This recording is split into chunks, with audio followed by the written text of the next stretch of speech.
2024ના રોજ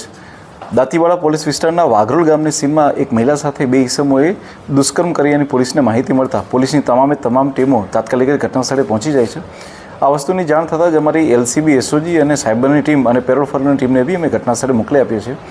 ગણતરીના કલાકોની અંદર જ અમને ખ્યાલ આવે છે કે આ દુષ્કર્મ આચરનાર જે છે તેણે ઇકો ગાડીનો ઉપયોગ કર્યો છે અને આના સિવાય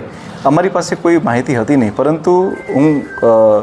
દાદ દેવા માંગીશ અમારી એલસીબી પોલીસની અને સાથે સાથે લોકલ પોલીસની કે જે લોકોએ અથાગ મહેનતથી આશરે 500 જેટલા સીસીટીવી કેમેરાઓને ચેક કર્યા, પોતાના હ્યુમન રિસોર્સના માધ્યમથી જેટલી પણ ઇકો ગાડીઓ હતી આ તમામ ઇકો ગાડીઓને ચેક કરવામાં આવી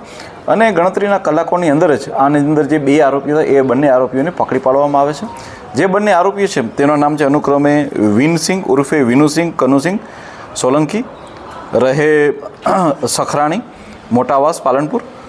સેકન્ડ નંબરનો આરોપી છે એનું નામ છે વાલસિંહ ઉદયસિંહ સોલંકી, રહે સામડી,